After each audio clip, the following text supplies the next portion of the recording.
नमस्कार। तो एक बार फिर से आप सभी का सुस्वागतम आपके अपने चैनल खजूरिया जेबीजीबी क्लासेस में। तो कैसे हैं आप सभी? मोस्ट इंपोर्टेंट हिमाचल प्रदेश की जीके के आज मैं लेकर के आ गया हूं आपके सामने 20 सवाल। तो 20 सवाल हैं टोटल और आप सभी के सामने ताबड़तोड़ तरीके से शुरुआत करते हैं सेशन की। उससे पहले motivation yes bro in the comment section. बहुत बढ़िया शाबाश इन द कमेंट सेक्शन। आज क्या करेंगे? आज करेंगे धमाकेदार, बिल्कुल तेज तरार तरीके से। आज 20 मिनट का सेशन जो है होने वाला है, तो आप सभी के लिए तैयार हो जाओ आज मंत्राणी रूपाणी कल्याणी तरीके के साथ। इसी के साथ पहला सवाल आपकी स्क्रीन पर ये रहा। उससे पहले motivation of the day, Maharana Pratap motivation. कहते हैं समय एक ताकतवर और साहसी को ही अपनी विरासत देता है, अतः अपने रास्ते पर अड़िग रहो। महाराणा प्रताप जी कहते हैं कि समय एक ताकतवर और साहसी को ही अपनी विरासत देता है, अतः अपने रास्ते पर अड़िग रहो, चलते रहो, बिना निडर होकर के चलते रहो। यहां पर आपको कोई हिला नहीं सकता। आप अगर पढ़ रहे हैं तो अगर आपके पास डिस्ट्रैक्शंस आती हैं बहुत सारी, तो चिंता नहीं करनी, अपने रास्ते पर अड़िग रहो, चलते रहो, तुम सक्सेसफुल जरूर होंगे। तो महाराणा प्रताप जी का भाला, ठीक है ठीक है। तो इसी के साथ महाराणा प्रताप जी सेशन के साथ शुरुआत करते हैं जबरदस्त तरीके से। आपके प्यारे विशाल खजूरिया सर की क्लास में आपका स्वागत है। पहला सवाल आपकी स्क्रीन पर यह रहा। मैं आपको 10 सेकंड का समय दूंगा, इससे ज्यादा समय आपको नहीं दूंगा। फटाफट से करेंगे, आज धमाकेदार सवाल होने वाले दोस्तों। सबसे पहला सवाल कहता है सतलुज नदी का उद्गम स्रोत कहां होता है? मानसरोवर में, बड़ा बंगाल में, बारलाचा, ब्यास कुंड। फटाफट से बताएंगे, 10 सेकंड का समय आप सभी के पास। क्योंकि अगर मैं आपके साथ बात बताऊं, सतलुज नदी जो है वो हिमाचल प्रदेश की सबसे लंबी नदी है। सबसे लंबी जो है वो नदी है, लंबी, ठीक है, लंबी नदी है। अगर मैं बात करता हूं लंबी नदी, तो सबसे बड़ी नदी भी एक मानी जाती है, वो चिनाब का दरिया है, ठीक है। तो चिनाब का दरिया भी है सबसे ये बड़ी नदी है। और लंबी नदी जो है वो मानसरोवर से निकलती है दोस्तों, तिब्बत से निकलती है। ऑप्शन इज राइट आंसर है। अगर मैं बात करता हूं बड़ा बंगाल से, तो यहां से जो रावी नदी जो है, और रावी नदी बड़ा बंगाल कांगड़ा से निकलती है। ये चिनाब की मैं बात करता हूं, चिनाब का टांडी में संगम होता है। किसका? चंद्रा नदी से संगम होता है और भागा नदी से संगम होता है। दोनों ज्वाइन मिलकर के क्या बनाती हैं? चिनाब का दरिया बनाती हैं। चिनाब दरिया पानी के मामले में सबसे बड़ी नदी मानी जाती है। अगर मैं बात करूं व्यास कुंड से, तो व्यास कुंड से ब्यास नदी निकलती है। ब्यास कुंड कहां पर है? ब्यास कुंड जो है वो कुल्लू जिला में है। कहां पर है? कुल्लू जिला में है ब्यास कुंड। तो ब्यास कुंड कुल्लू जिला में है और ब्यास कुंड जो है यहीं से निकलती है आपकी ब्यास नदी। तो ब्यास कुंड कहां पर है? रोहतांग पास में है, ठीक है। कहां पर? रोहतांग पास में है। तो आगे बढ़ते हैं। ऑप्शन ए मानसरोवर इसका राइट आंसर है। मानसरोवर कहां पर है? तिब्बत में है। तिब्बत से सतलुज नदी निकलती है। Option Mansarovar.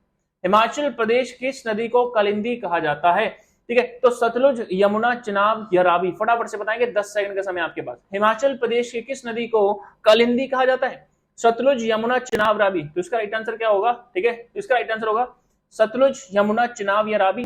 Right answer on the spot direct फैसला होगा। तो इसका राइट आंसर होगा कलिंदी। किसको कहते हैं? कलिंदी कहते हैं यमुना को। यमुना कहां से निकली है दोस्तों? यमुना निकली है आपकी यमुनोत्री से। कहां निकली है? यमुनोत्री से निकली है। यमुनोत्री कहां पर है मित्रों? जल्दी से बताएंगे शाबाश। बहुत बढ़िया, ठीक है। शुभम, जैक स्पैरो, ठीक है, रिया, बहुत बढ़िया शाबाश कमेंट सेक्शन, ठीक है। कहते हैं हिमाचल प्रदेश किस नदी को कलिंदी कहा जाता है? यमुना नदी को। यमुना नदी हिमाचल प्रदेश में 22 किलोमीटर का सफर तय करती है। 22 किलोमीटर का सफर तय करती है, ठीक है। तो ये खोदरी मांजरी में और ताजेवाला में एंट्री और एग्जिट मारती है। मैं बात करता हूं 22 किलोमीटर सफर तय करती है, सिरमौर से एग्जिट मारती है। हिमाचल प्रदेश की इस नदी को कलिंदी कहा जाता है। तो यमुना नदी, यमुना नदी को यमी भी कहा जाता है। तो बराबर मात्रा में आगे बढ़ते हैं बिना किसी देरी के साथ। खजियार झील किस जिले में आती है? कांगड़ा में आती है, शिमला में आती है, चंबा में आती है, मंडी में आती है। समय आपका समाप्त हो। खजियार झील फटाफट से 5 सेकंड का समय जल्दी से बताएंगे शाबाश। समय आपका समाप्त। उसका राइट आंसर क्या? ऑप्शन चंबा इसका राइट आंसर, ठीक है। तो चंबा को रावी घाटी भी कहा जाता है। रावी घाटी भी कहा जाता है। तो चंबा का एरिया कितना है? 6528 स्क्वायर किलोमीटर का, ठीक है। मंडी का एरिया कितना है? 3951 स्क्वायर किलोमीटर का। शिमला का एरिया कितना है? शिमला का एरिया आपका 5131 स्क्वायर किलोमीटर का। कांगड़ा का एरिया कितना है? कांगड़ा को 5739 स्क्वायर किलोमीटर का एरिया है। बहुत बढ़िया तरीके से आगे बढ़ते हैं शाबाश इन द कमेंट सेक्शन। बहुत बढ़िया, ठीक है। चलिए शाबाश आगे बढ़ते हैं। कहता है नाको झील किस जिले में आती है? नाको झील किस जिले में आती है? किन्नौर में आती है, लाहौल में आती है, कुल्लू या कांगड़ा? 10 सेकंड के साथ फटाफट से बताएंगे दोस्तों, जल्दी से ताबड़तोड़ तरीके, धमाकेदार तरीके के साथ फटाफट से बताएंगे आप सभी के सामने जल्दी से। कोई question in the comment section? बहुत बढ़िया, ठीक है, एक्सीलेंट एक्सीलेंट, बहुत बढ़िया, शाबाश। अरविंद नदौन, ठीक है, बहुत बढ़िया। नीतू जरियाल, बहुत बढ़िया, शाबाश इन द कमेंट सेक्शन, बहुत बढ़िया, ठीक है। शुभम चौहान, बहुत बढ़िया, शाबाश, ठीक है, एक्सीलेंट तरीके से आगे बढ़ते हैं, ठीक है, बहुत बढ़िया। पूनम शर्मा, समय समाप्त। इसका राइट आंसर ऑप्शन जो है Kinnaur, option A is right answer, option A is right answer. Nako झील जो है, ठीक है, नाको चने चबाने वाली झील किन्नौर जो है वो 6401 स्क्वायर किलोमीटर की है, लाहौल स्पीति की 13,835 स्क्वायर किलोमीटर की है, और कुल्लू का 5503 स्क्वायर किलोमीटर का है, और कांगड़ा का है 5739 स्क्वायर किलोमीटर। आगे बढ़ते हैं जबरदस्त तरीके के साथ। नाको झील, ऑप्शन ए। गर्म पानी का कुंड मणिकर्ण किस जिले में? सबसे आसान सवाल आज का, सबसे आसान सबसे आसान सबसे आसान, फटाफट से बताएंगे शाबाश in the comment section. Chamba, Shimla, Kullu, Kinnaur, फटाफट से बताएंगे शाबाश।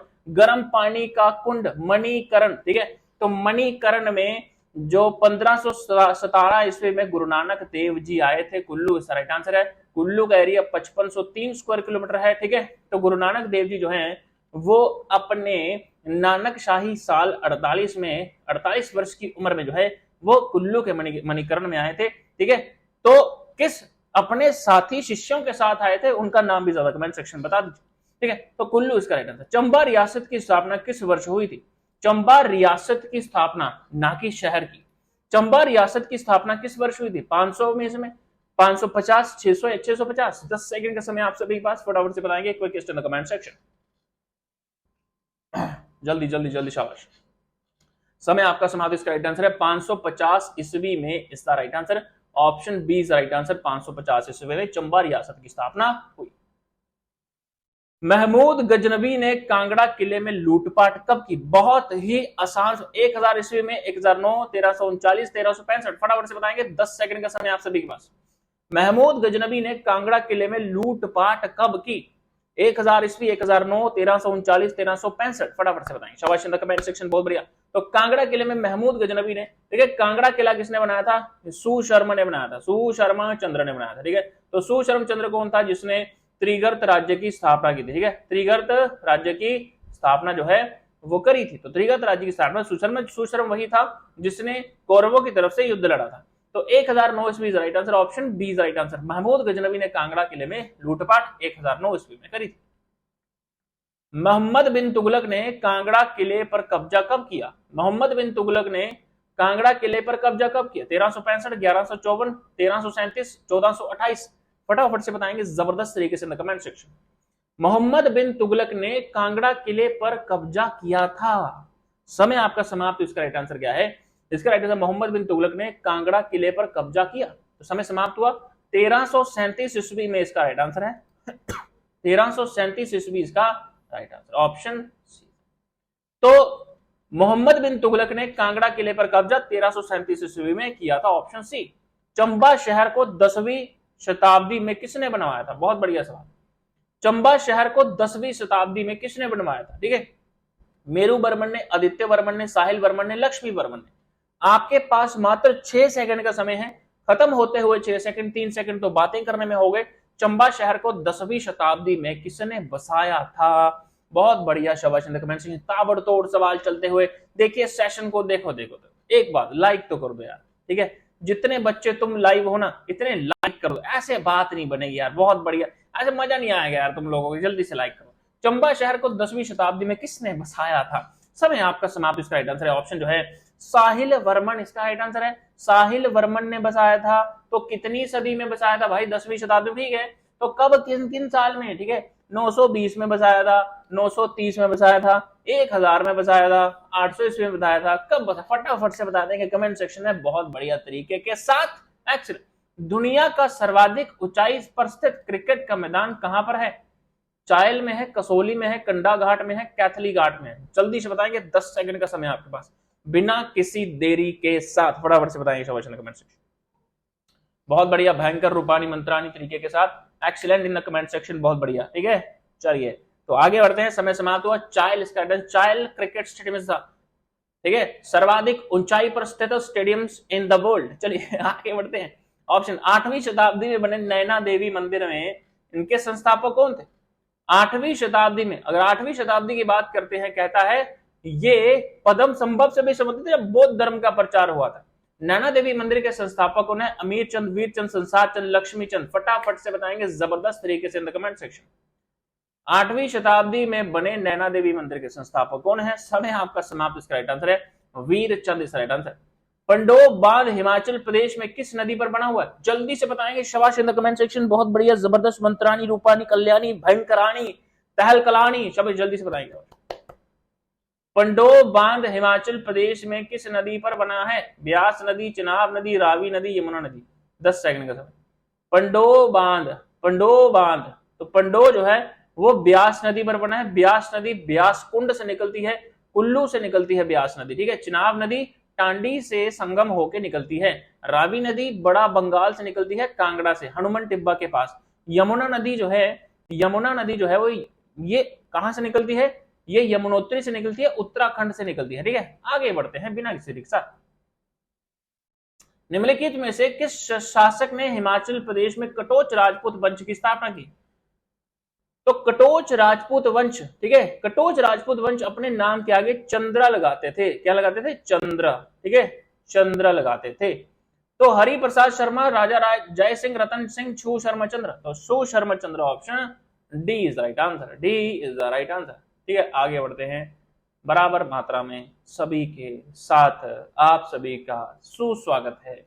सेशन को लाइक कर दीजिए, लाल बटन को दबाइए। बहुत बढ़िया। भंकराणी, त्राणी, मंत्राणी, रूपाणी तरीके के साथ। निम्नलिखित में से कौन सा भारतीय संघ में विलय करने वाला पहला राज्य बना था? भगत, बिलासपुर, ठियोग, नूरपुर। समय समाप्त हुआ। समय 5 सेकंड का समय आपके पास। भारतीय संघ में विलय करने वाला पहला राज्य Theog, option C right answer होगा, ठीक है। तो संप्रभुता को, सॉवरेनिटी को सौंपने वाला पहला पहाड़ी राज्य था। इसके बाद बहुत सारे अन्य राज्यों ने विलय के लिए सहमति व्यक्त कर दी थी। Option C is right answer. Bharat के लिए निम्नलिखित में से किस गवर्नर जनरल ने 13 नवंबर 1871 को चंबा का दौरा किया था? भारत के निम्नलिखित में से किस गवर्नर जनरल ने 13 नवंबर 1871 को चंबा का दौरा किया था? Lord Mayo, Lord little, Lord Ripon, या इनमें से कोई भी नहीं? फटाफट से बताएंगे। समय समय समय समय समय समाप्त होता हुआ दोस्तों, समय समाप्त। ऑप्शन जो है लॉर्ड मेयो ने 1871 को चंबा का दौरा किया था। चंबा में एक जगह है डलहौजी, तो डलहौजी जो हमारे, ठीक है, डलहौजी, लॉर्ड डलहौजी थे, उन्होंने डलहौजी की स्थापना भी 1871 से पहले करी थी। 1871 में क्या किया था? चंबा का दौरा लॉर्ड मेयो ने किया था। गांधी इरविन समझौते पर हस्ताक्षर कब हुए? सोलन में, शिमला, डलहौजी, चंबा। 10 सेकंड का समय मात्र आप सभी के पास। फटाफट से बताएंगे एक question comment section. Gandhi Irwin समझौते पर हस्ताक्षर जो है वो कहां पर हुए थे? सोलन, शिमला, डलहौजी, चंबा। 10 सेकंड का समय आप सभी के पास। समय आपका समाप्त होता हुआ, समय आपका समाप्त होता है। इसका राइट आंसर क्या है? गांधी इरविन समझौते पर हस्ताक्षर जो है ये आपके, ठीक है, तो शिमला में 5 मार्च 1931 को जो है वो हस्ताक्षर किए थे। Option B is right answer, Shimla इसका राइट आंसर। स्वान नदी हिमाचल प्रदेश में किस जिले से होकर बहती है? ऊना, कांगड़ा, स्पीति, शिमला। तो इसका राइट आंसर क्या होगा? स्वान नदी जो है ये जैसे बिहार में कोसी नदी है, एक बाढ़ आ जाती है, वैसे ही स्वान में बाढ़ आती आया करती थी। तो इसको ऊना राइट आंसर है। ऊना का एरिया 1540 स्क्वायर किलोमीटर का है। कांगड़ा का एरिया जो है वो कितना है? हाँ, कांगड़ा का एरिया कितना है? 5739। लाहौल स्पीति का एरिया जो है वो कितना है? लाहौल स्पीति का एरिया 13,835 स्क्वायर किलोमीटर। शिमला का एरिया कितना है? 5131 स्क्वायर किलोमीटर, ठीक है। आगे बढ़ते हैं। कहते हैं स्पीति नदी निम्नलिखित में से किसकी सहायक नदी है? स्पीति नदी निम्नलिखित में से किसकी सहायक नदी है? सतलुज की, रावी की, चिनाब की, ब्यास की।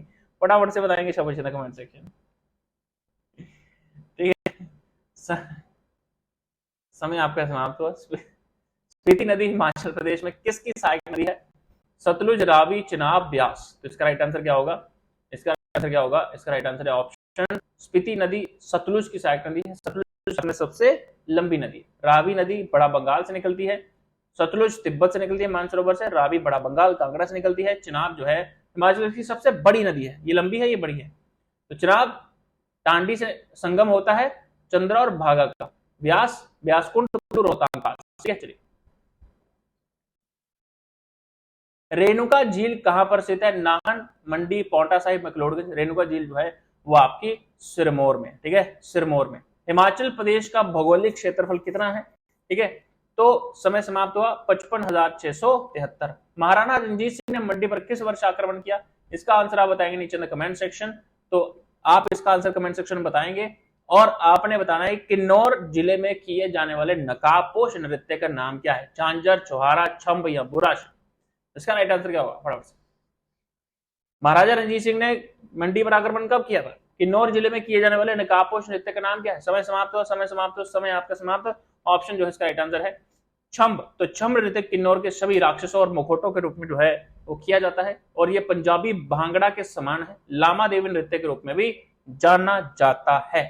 ठीक है, तो अगर आप हिमाचल प्रदेश पुलिस की उसका हिमाचल प्रदेश में मंडी पे महाराजा रणजीत सिंह ने आक्रमण कब किया था उसका आंसर आपने करा कमेंट सेक्शन में। और हिमाचल प्रदेश पटवारी की प्रिपरेशन करना आप चाहते हैं तो पदम संभव बैच जो है वो 27 जून 2023 को इसकी एंट्री ओपन हो चुकी है। इस नंबर पे आप डीएम कर सकते हैं 96,222,50,370 पे आप जुड़ सकते हैं। इस बैच की तैयारी में 199 रुपए में 6 महीने का बैच है। Live classes, recorded classes, batch access जरूर मिलेगा मित्रों। तो आप सभी पहुंच जाना 27 तारीख से पहले पहले ज्वाइन कर लेना।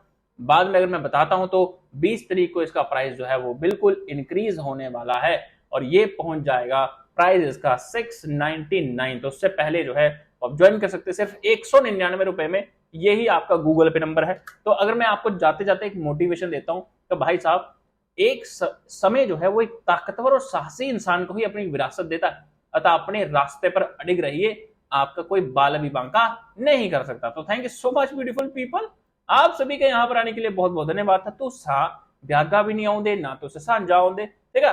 1200-150 बंदा बैठी कराऊंगा क्लास अंदर तो थोड़ा ध्यान रखा हो। Thank you so much beautiful people. जय हिंद, जय Himachal, take care, all the best, love you all. PDF मिल जाएगा टेलीग्राम पे, डाल दिए थे मैंने सारे के सारे PDF. Okay, take care, take care.